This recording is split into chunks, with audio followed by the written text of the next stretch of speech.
Welcome to Hornbill TV Explainer, ladies and gentlemen. I'm Al. New Year is just around the corner. We are so happy about welcoming the new year that sometimes we do strange things, ladies and gentlemen. Sometimes when we are bored, for instance, we enjoy doing nice things like paying only about 20 to 30,000 rupees to go and watch someone lip sync to songs. You know, it's fun. We could have simply gone to YouTube and listened to practically any song humankind ever produced without even paying a single rupee. But because we are so excited about the new year and everyone is happy and enjoying, we pay to go to a concert so we can sing the artist's own songs while the artist just moves his lips to a soundtrack. Congratulations for paying to go to a concert to sing for the performer his own songs while he watches. Essentially, you paid him a month's salary to watch you sing his songs. Nice. There's a controversy being played out across social media among the Nagaland and Northeast demographics, ladies and gentlemen. An international music star came to Nagaland all the way from the United States to get paid to watch us sing his own songs. I wasn't there at the concert, I admit, but I've seen the music performance and videos that's going viral. I have been playing the guitar ever since I learned to hold one, and I've performed with bands and I've recorded too. I know what I heard. Something doesn't seem cool with the whole thing. Interestingly, this particular singer has also been criticized even in Africa, allegedly for poor performances and lip syncing before too. For instance, in 2011, during the height of his fame, this singer was criticized allegedly for lip syncing during a performance in Zimbabwe. Of course, the manager denied it. If this is any consolation though, some of the biggest names in the music entertainment industry have also found themselves on the wrong side of the press for lip syncing. Michael Jackson himself, Whitney Houston, the boy band pioneers New Kids on the Block, the funk rockers Red Hot Chili Peppers, and pop stars Britney Spears and even Cher. But hey, looking on the brighter side, at least we got an international performer after a long time in Nagaland, ladies and gentlemen.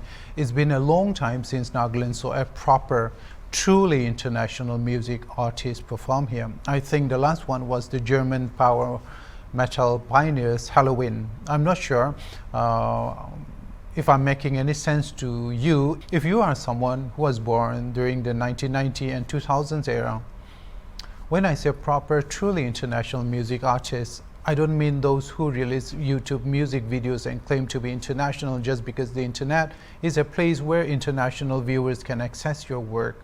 I don't mean those kinds.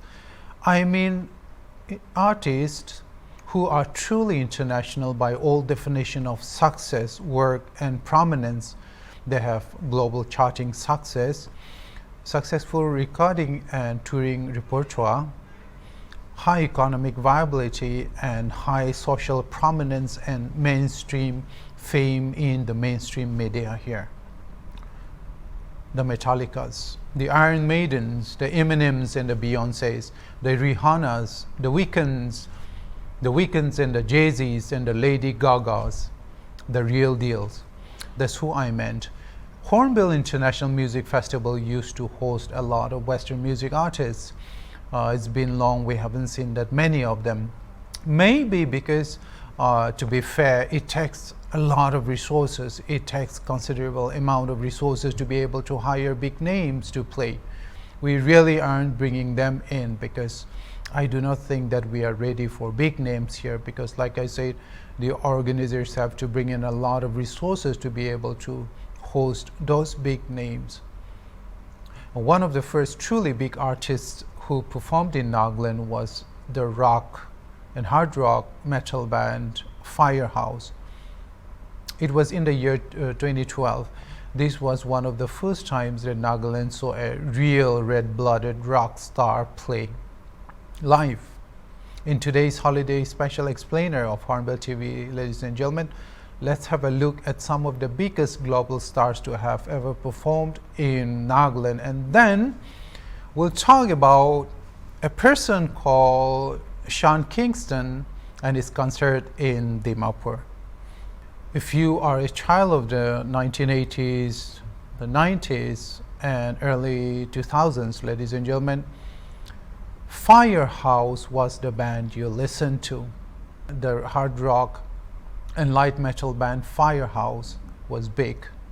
So Firehouse in 2012 was a big deal for all of us. This best-selling glam metal band was the third big international rock band to play in Nagaland. Thousands of people packed into the Dimapur Sports Complex to listen to this band play their biggest hits.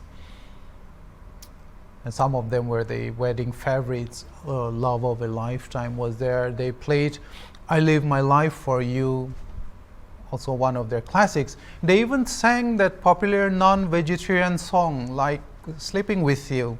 Interestingly, the band was scheduled to play in Dimapur during the early 2000s, but they didn't. I think a controversy erupted during that time. I don't know what exactly happened, but they were supposed to play much earlier in the 2000s. Many years later, in 2012, Firehouse came down to burn Dimapur down. It was a sweaty, extremely loud, but a wonderful and amazing concert. It was a festival. If you are a pop music fan, you like rap or pop music, you have missed out some of the most incredible entertainment experiences ever. Most of you youngsters won't even know who this band is, but this band was the definitive metal band during the early 80s and the 90s, and they were considered pioneers of Christian metal bands. Stryper, they're probably the biggest and most famous Christian metal band. Stryper came in just after Firehouse in Nagaland, the white metal pioneers.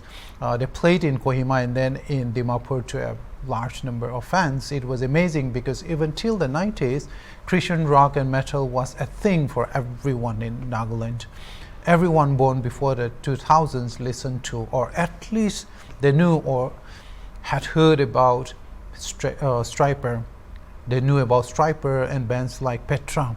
Heavy, extremely loud, and all rocking for Jesus there. They were very famous. It was a memorable concert. Have you ever heard of a band called Halloween, ladies and gentlemen? If you're someone from my generation, those born before 2000s, you already know who Halloween is. This German, extremely loud German power metal band was one of the guys I grew up listening to. There was a band I used to have, and we used to perform in Dimapur, Kohima. So we performed Halloween song, that European hit, I Want Out, and also Stryper's To Hell with the Devil. We performed these two songs during the All Nagaland College Students Union beat contest in Dimapur many years ago. We were one of the guest metal bands there. And I think it was about the time that Alobo Naga started performing, if I'm not mistaken. But I used to hear his name here and there before he was really famous like he is now. So anyway, Halloween is considered one of the pioneers of power metal music in the world. The band rocked thousands of fans during the Hornbill International Music Festival in 2015. I love these guys, and if you don't know who they are, I'm so sorry for you. If you have heard of Petra, if you have heard of Stryper, you have heard of John Schlitt. How many of you remember the rock band Petra? In 2012, John Schlitt, the lead vocalist of Petra, the band that pioneered Christian rock music in the world, performed in Dimapur. For many, this was almost a spiritual event, considering that the previous Naga generation, almost all of them grew up on Stryper and Petra, and this person, this performer, was one of the highlights in Dimapur those years. We're going to talk about one of my guitar heroes after Joe Satriani and Steve Vai. We have someone called Vino. In 2014, one of the most influential guitarists in the world and a major inspiration for most Naga rock guitarists, especially those guys in Mokokchung.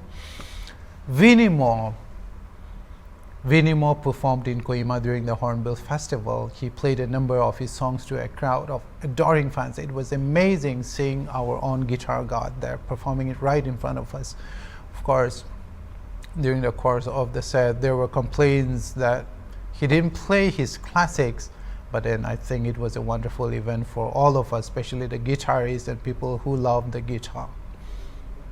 Now we are getting to the bigger ones here. The biggest of all, though, came for Nagaland in the year 2009. It is still the most memorable rock concert ever, ladies and gentlemen. I think some of you might have been there, or maybe you can ask your parents who this band was. Some people estimated about 10 to 15,000 people in attendance there. Some estimated it at about 30,000. I have never seen such a large crowd in my life. American rock stars, Mr. Phek. I still remember the entire Dimapur Sports Stadium complex there. From the ground to the gallery to the street outside, thousands of people watching the American stars play. It was a huge party. It was like a festival. It's still by far the biggest crowd by any music artist, and definitely one of the most memorable for rock fans in Nagaland, ladies and gentlemen. I got my Ibanez guitar autographed by Paul Gilbert himself and got photographs with Eric Martin. It was an amazing experience. Have you ever heard of a band called White Lion if you're someone who was born after 2000s or late 90s? White Lion, this American hard rock and glam metal band, was the first proper rock star to play in Nagaland. It was in the year 2008. They were the first, and I think following them a string of internationally renowned rock bands started coming in the Northeast and in Nagaland. And it was actually during this time, and because of these bands, Nagaland started to be called the rock capital of Northeast. Anyway, it was in 2008. If I recall correctly, the band played in Meghalaya before their Dimapur performance. They are still a favorite for my generation, hard rock, loud and heavy. Now, those were rock and metal bands, ladies and gentlemen. There were heavy music from my generation. We have seen some South Korean musicians too, and of course Indian performers with some kind of an Asia prominence in there, and I think most of them in the recent years have mainly been from the rap and the pop industry, but not necessarily metal. And today we're going to talk a little bit about this person, Sean Kingston. I think the social media space in Nagaland had been really excited about Mr. Kingston coming to Nagaland and performing, and I think the concert the previous night was amazing for most people, but measured by the opinions that is coming out of social media in regard to the performance, I don't know. There are a lot of people who might have mixed feelings about it, especially people who know music and especially stage performances. So let's talk about Mr. Sean Kingston there. I believe he will be the second black American to perform in Nagaland. The first black American musician to perform, I think, was the blues singer T.C. Hawkins, who was basically a gospel singer. He performed in Dimapur 2011, I'm not certain, but it was during the time. I've been following and watching the reviews of people who attended the Sean Kingston concert here. We have been watching the videos as well, and we have also been reading some of the comments in the media. Well, I don't know how it went. My opinions are based on the videos that have been floating around. Well, what do you think about his performance, and do you think it was well worth for you? So if you're on social media, let us know in the comments. So those were some of the really big international bands, mostly rock bands, coming into Nagaland to perform. Thank you for watching Hornbill TV, ladies and gentlemen. I'm Al Nguli. Have a great time. We'll see you next time.